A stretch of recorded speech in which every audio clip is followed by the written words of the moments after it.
Quand cette femme avait eu l'âge de se marier, qu'est-ce qui s'est passé? Tous les compagnons voulaient avoir le privilège de marier la fille du prophète Mohammed sallallahu alayhi wa sallam. Et donc, il y a eu une file de défilement devant le prophète. Chacun venait et demandait la main de la fille du prophète.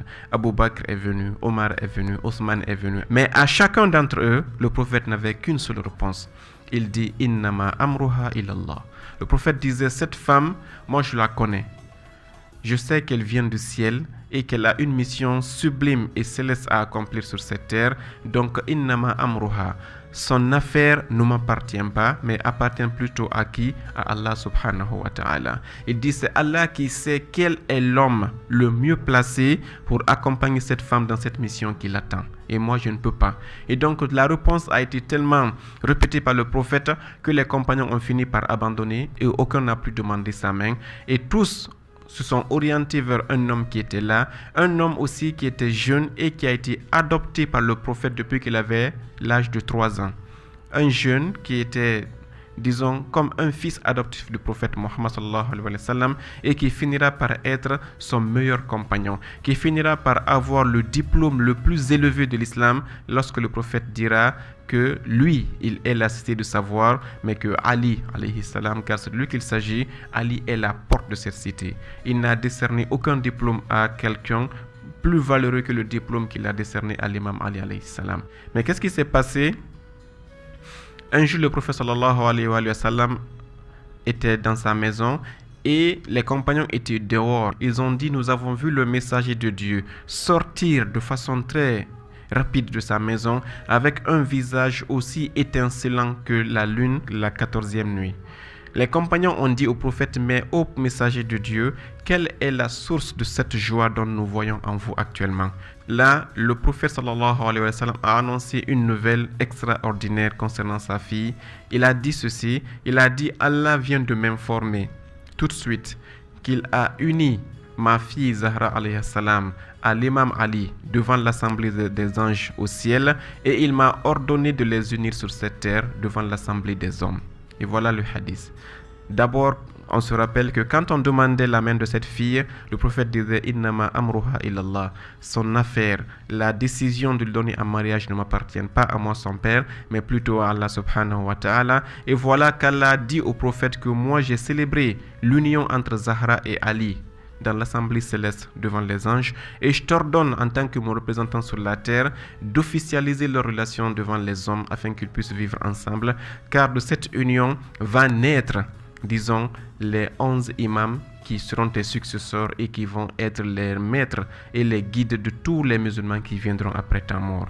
Donc voilà un peu le rôle de Zahra. Zahra était là afin de préparer une progéniture pure et sans péché. On les appelle les imams infaillibles. Jamais ils n'ont fait de péché, même une seconde de leur existence, ni par la pensée, ni par la parole, ni par l'action.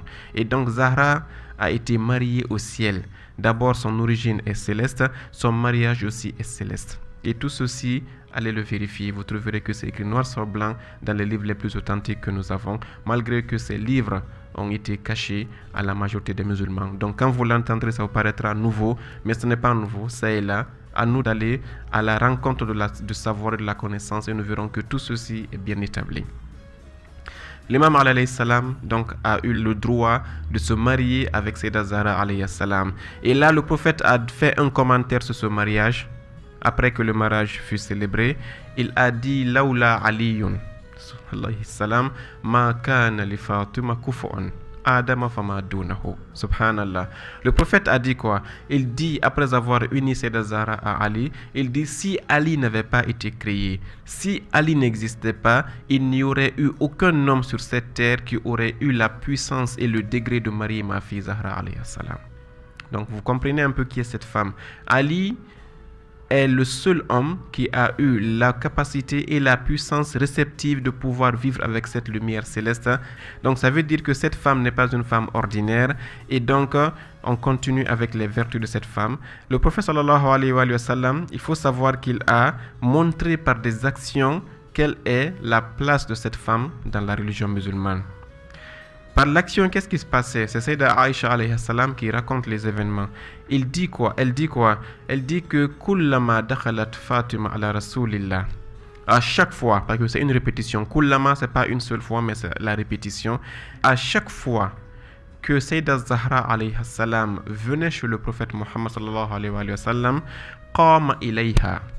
En arabe, quand on dit qama ilayha, c'est différent quand on dit qama laha. Le prophète se levait. Parfois, tu peux respecter une personne, quand tu la vois, tu te lèves, mais tu es arrêté sur place, tu ne bouges pas. On appelle cela qama laha, pour respecter. Mais là, Aïcha dit que il ne se levait pas, il restait sur place. Qama ilayha. Le prophète se levait et puis il s'orientait vers elle à toute vitesse. Et qu'est-ce qu'il faisait? Akhadha biyadiha faqabbalaha. Il attrapait la main de sa fille Zahra et puis il l'embrassait. Ça, c'est ce qu'on appelle la sunna du prophète Muhammad sallallahu alayhi wa sallam par rapport à sa fille.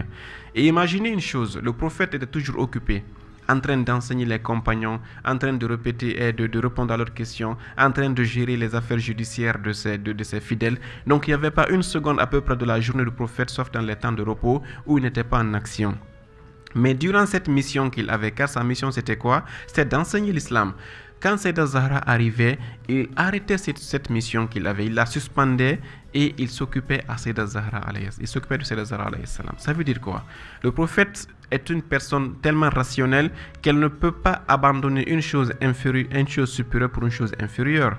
Si le prophète a abandonné l'enseignement, qui était une chose précieuse et la mission fondamentale de son existence, afin de pouvoir se lever et puis se déplacer, aller accueillir sa fille, l'embrasser, et il faisait une chose,